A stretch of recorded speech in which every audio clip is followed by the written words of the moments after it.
Finalmente, llegamos a la mitad de la lista. Tras revisar varias obras donde empezamos bastante bien, con historias emocionantes y bellas, pasamos a cosas más tranquilas y tal vez demasiado tranquilas, otras cosas confusas y hasta molestas, y en nuestra última visita al universo del estudio Ghibli revisamos la obra que parece la mejor compilación de las tendencias y fuerzas del estudio hasta el momento. ¿Logrará la princesa Mononoke mantener esta línea ascendente de calidad? De nuevo, la animación sigue sin decepcionar, regresando a estas impresionantes secuencias de acción, preciosos momentos de personajes moviéndose libre y vertiginosamente por el entorno, acercándose o alejándose o moviéndose junto con la cámara, un gran uso del CGI para crear movimientos más atrevidos de la perspectiva a la vez que mantenemos todo lo ilustrado luciendo sólido, buen diseño de personaje, distinguiendo a las diferentes tribus mostradas durante la película, así como caracterizando a los personajes con paletas de color intencionales. Las acentuaciones de momentos puntuales con el juego de colores y la iluminación también están muy bien logradas, y esta película es una de las cosas que me vienen a la mente cuando pienso en cuánto extraño el cel painting. El bosque está lleno de elementos que lo hacen sentir verdaderamente vivo y mágico. Incluso comparándolo con otros bonitos paisajes de la misma película, este bosque es de verdad representado como un lugar sagrado y especial. Noté un sutil uso de texturas en la ilustración que ayuda mucho a los momentos más dramáticos. Sin embargo, hay pequeños detallitos donde esta maravilla visual decae un poco, como es normal, y tampoco es que sean momentos malos, sino que no todas estas vertiginosas secuencias están tan llenas de detalles en la ilustración, que al final del día está bien. Si vas a sacrificar mini detalles por cuestiones de presupuesto o por el bien de una animación más viva, bienvenido sea el sacrificio, hiciste la elección correcta. Y también, justo como en Susurros del Corazón, hay un par de shots cuyos detalles no están muy pulidos y tienen estas líneas no muy bien definidas, pero son mucho menores en comparación a Susurros del Corazón,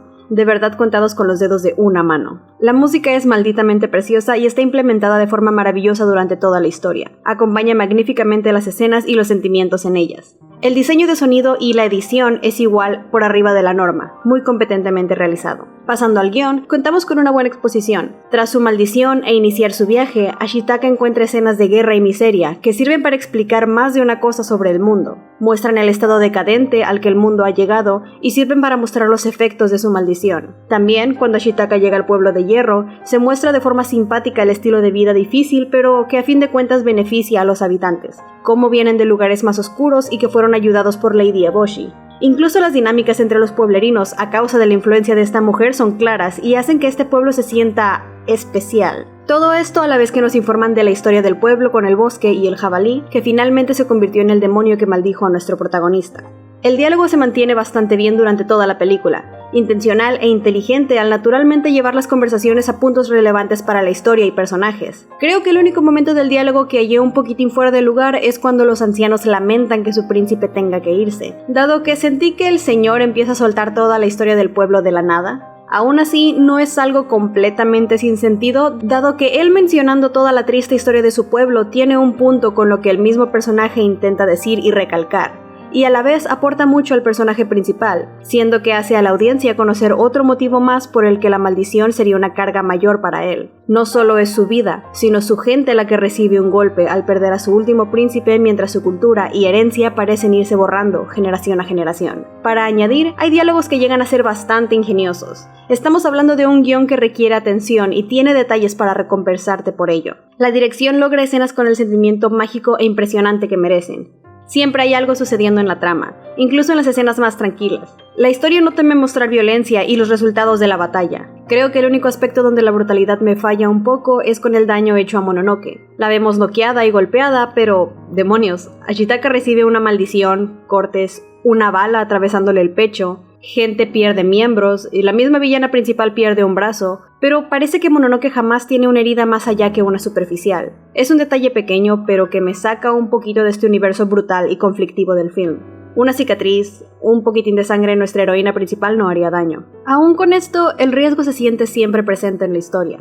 Estamos bastante lejos de la tranquilizante atmósfera infantil. Leprosos lidiando con su enfermedad que los llevará a la muerte, mujeres rescatadas de una vida de prostitución, etcétera, etcétera. Moviéndonos al lado de los personajes, los habitantes del pueblo son presentados como personas con sus propios pasados y retos diarios que conforman esta comunidad fuera de lo común, pero que se esfuerzan por salir adelante. Este enano cazador es consistente en su visión ventajosa del mundo y de las personas, y esta simple pero constante característica es lo que motiva todas sus acciones en la película. Por el lado de los animales y dioses del bosque, Okoto, representado como un ser comprensivo, pero orgulloso y fiero defensor del honor de su tribu, siendo finalmente transformado en un demonio de odio justo como Nago, tras ver a los cadáveres de sus guerreros vueltos en su contra, se mantiene siempre acorde a lo expuesto del personaje, sin llegar a contradecir sus principios. Con Moro, la loba madre, vemos un equilibrio entre ser fiera y llena de odio, a la vez que mantenerse serena al aceptar su muerte y mantener su fe en el espíritu del bosque, y al mismo tiempo mostrando un lado suave hacia su hija. A pesar de esta representación de una bestia mística y que le dice a nuestro protagonista que mejor se suicide, sigue siendo un personaje lleno de amor maternal y bastante completo para el poco foco que tiene. Y ahora con Lady Eboshi, aunque esta película no tiene una división muy clara entre buenos y malos, podemos etiquetar a Lady Eboshi como la principal antagonista, y he de decir que cumple este papel exitosamente. Es una presencia imponente, es entendible la veneración y lealtad que toda la aldea siente hacia ella, con un carácter fuerte, valiente, inteligente, pero a la vez siendo una persona caritativa y llena de empatía por los suyos, comprometida a defenderlos a toda costa. Es una mujer implacable que no duda al saltar a la batalla, a la vez que es tierna y benévola. Puedes entender el odio de los habitantes del bosque hacia ella, a la vez que genuinamente encontrar valor en sus acciones. Ella es nuestra antagonista principal, pero si nuestra protagonista logra su cometido de matarla, tampoco dejaría a la audiencia completamente satisfecha, porque entendemos que esto significaría el sufrimiento de muchas personas que, hasta donde sabemos, no lo merecen.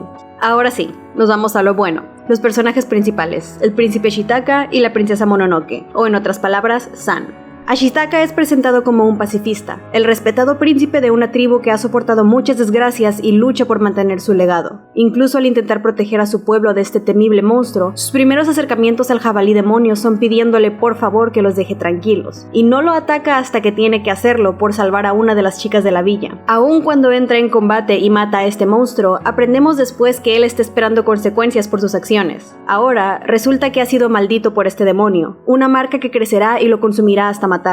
La anciana sabia de su villa le aconseja viajar al oeste para intentar observar con ojos libres de odio. Así él se aventura, sin la posibilidad de volver jamás a su hogar y con una sentencia de muerte expandiéndose en su brazo. En su camino observa la violencia y codicia que se expande sobre el mundo, a la vez que escucha de la existencia de un bosque al oeste donde el espíritu del bosque habita. Un espíritu que, según le dicen, es mortal para los humanos. Al mismo tiempo, Ashitaka empieza a ver más cosas sobre su maldición, aprende que le da habilidades sobrehumanas y termina matando a otras personas por ello. Durante su paso por estos conflictos, la gente se refiere a él como un demonio. Y este es el momento para aclarar algo que la misma película aclarará después. La maldición de Ashitaka es, en sí misma, el odio que conquistaba el corazón del jabalí moribundo y lo convirtió en una bestia de destrucción. El odio que le da el poder de acabar con sus oponentes fácilmente. Entonces Ashitaka llega a este lugar buscando al espíritu del bosque y se encuentra con Mononoke y su familia de lobos. No quiero sonar cursi acá y usualmente esto es algo de lo que me quejo en películas, pero en este momento Ashitaka se enamora de Mononoke. Punto al que volveré después. Aquí Ashitaka intenta salvar a estos dos tipos que se encontró en el río y regresarlos a su villa. De momento, uno podría pensar que el príncipe es una figura ideal y magnífica que, a pesar de su maldición, continúa con su misión sin temer a su destino. Algunos quizás se atreverían a llamarlo un Gary Stu, pero difiero.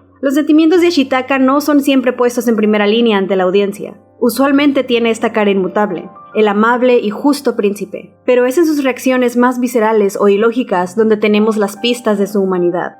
Al adentrarse al bosque, Ashitaka se cruza con el espíritu del bosque, en esta preciosa secuencia con un zoom hermoso, y su primera reacción es que su brazo comienza a temblar mientras él lucha por contenerlo. Quiero denotar el buen trabajo con la expresión facial del protagonista acá. Esta reacción, esta explosión de odio, es motivada por los sentimientos de Ashitaka. Es su deseo interno de asesinar al espíritu del bosque, dado que en este momento de la historia, a sus ojos, esta es una de las bestias peligrosas del oeste, lugar de donde su propia maldición se originó. Tenemos una reacción muy similar a esta cuando Ashitaka finalmente conoce a Lady Eboshi y se entera de que es ella la causante de que Nago se volviera un demonio y lo marcara para su muerte. Aun cuando Ashitaka lleva esta fachada compuesta y honorable, siente un profundo resentimiento ante quien fuera el causante de la maldición que lo obligó a dejar a su gente y su hogar y que terminara matándolo. Este suceso ha llevado al pacifista joven del principio a ser uno que físicamente tiene que detenerse a sí mismo de asesinar a otras personas por rencor. De la misma forma que a Nago, la maldición maldición, el odio, está transformándolo. El que los samuráis de antes lo llamaran un demonio es un detalle maravilloso. Y bueno, habiendo establecido al odio como la maldición que no solo se extiende por el cuerpo de Ashitaka, sino por todo el oeste a raíz de los numerosos conflictos, Mononoke llega al pueblo para matar a Eboshi, y Ashitaka, que ahora conoce los motivos de ambas para hacer lo que hacen, detiene su batalla y salva a San. Esta vez no dejando que el odio lo domine, sino usándolo a su beneficio para parar la pelea y salvarla, aún a costa de su propia vida. Una vez puesta a salvo, Ashitaka colapsa y Mononoke le reclama por intervenir, mostrando lo intenso de su odio por Eboshi y los humanos. Aún así, tras pedirle que valore su propia vida, Ashitaka sencillamente le dice que es hermosa. Esto sorprende a Mononoke y finalmente la convence de no matarlo. En su lugar lo lleva al estanque del espíritu del bosque para pedirle que le salve la vida. El espíritu en efecto lo hace. Ashitaka despierta y nota que el agujero en su pecho ha sido cerrado, y aliviado acaricia a su ciervo, y ahí es cuando nota que, si bien ha sido milagrosamente salvado de morir, su maldición no se ha ido. Mientras Mononoke lo ayuda y lo alimenta, Ashitaka es incapaz de contener su decepción por saber que la mayor deidad del lugar no puede liberarlo, y llora. ¡Ay, qué hermosa! Los jabalíes enojados llegan a la escena preparándose para luchar contra los humanos, y al ver a dos de ellos en el bosque demandan explicaciones. Debido a esto, Ashitaka explica su historia ante Mononoke. Tras esto, se desmaya y despierta junto a Mononoke en una cueva, a donde ella lo llevó, le preparó un lugar para dormir y lo ha estado cuidando hasta el momento. Aquí tiene una conversación con Moro, donde se explica que Ashitaka quisiera que el bosque y los humanos pudieran vivir en paz, pero al ser esta posibilidad negada por Moro, tenemos un vistazo al más potente y egoísta deseo de Ashitaka. Si el bosque muere y todos ustedes también, ¿San tendría que morir con ustedes? Aquí Ashitaka le pide a Moro que deje a San irse y vivir con él. Ante la idea de la devastación del bosque por la guerra, él aún tiene la esperanza de compartir su vida con San, de salvarla a ella de esa catástrofe. Es por esto que él enamorándose de ella es un punto importante para la historia. Moro le explica la historia de San y por qué es estúpido de parte de Ashitaka considerarla humana. Y aquí puede entrar un poco al personaje de Mononoke. Si bien para los humanos del pueblo, los demonios del bosque le robaron el alma, la verdad es que los padres de San fueron sorprendidos por Moro en el bosque, y para salvarse, arrojaron a su bebé como distracción y huyeron. Mononoke es un humano traicionado por los humanos, y rescatada, criada y amada por Moro, un demonio, un dios al que los humanos temen. Aunque ella creció en el bosque y es completamente aceptada por su familia de lobos, durante la película vemos que no es aceptada por el resto de tribus y animales del bosque. Tanto los monos como los jabalíes la cuestionan y separan de ellos dado que es humana. Incluso cuando ella defiende fieramente el espíritu del bosque y profesa un odio quizá más intenso que el de los otros animales hacia los humanos. Aún así, parte de su personaje es la humanidad que no puede abandonar. Cuando ella recupera la conciencia tras ser rescatada por Ashitaka, explica a sus hermanos en asombro cómo este humano fue disparado por los suyos. Después, ella amenaza con matarlo por interponerse en su objetivo, pero el que Ashitaka la llame hermosa la sorprende y termina convenciéndola de llevarlo ante el espíritu del bosque en lugar de matarlo. En esta escena, Mononoke separa a Ashitaka del resto de los humanos. Primero, al ver que de forma un poco parecido a ella ha sido traicionado por su propia especie, y después, al ver que su rabia y rencor fueron respondidos con afecto. Añadiendo a esto, no es solo el afecto o un cumplido, sino uno viniendo de un humano, algo que San nunca conoció, ya que toda su vida fue temida por los humanos y cuestionada por las otras criaturas del bosque. Tras salvar a Ashitaka, ella le menciona que ha aprendido de él de parte de su siervo, que le contó de su lugar natal. Al llegar los jabalíes y demandaron explicación de su presencia, ella conoce más de la procedencia del chico. Para cuando Ashitaka regresa a su lecho y Mononoke le pregunta cómo está, ya sabemos que Ashitaka está enculadísimo y que San ha aprendido a verlo a él en una nueva luz y cuidarlo a pesar de ser un humano. Siendo que Moro lo amenaza con asesinarlo si no se va, Ashitaka parte la mañana siguiente, pero él envía su daga de cristal como un regalo para San. Ahora, esta daga la vimos al principio de la película, cuando al irse de su pueblo para siempre, Kaya rompe las reglas y acude a su despedida. Sé que en la versión original y acorde a la cultura representada por esta tribu, Kaya era la prometida de Ashitaka. Las traducciones la han puesto como su hermana menor, pero creo que sin importar cuál sea la relación específica entre ambos, el punto aún se mantiene. Kaya viola las reglas de la tribu para despedirse de él y regalarle su daga, para que no la olvide. Al ser amenazado para irse, al ser informado de cómo San no es una humana y no puede compartir su vida con él, Ashitaka entrega esta misma daga a ella. Esta acción es una especie de, a pesar de todo, te amo. A pesar de tu destino y de las reglas de la tribu, te amo. Pero bueno, ya. La guerra continúa, los jabalíes buscando imponerse a los humanos.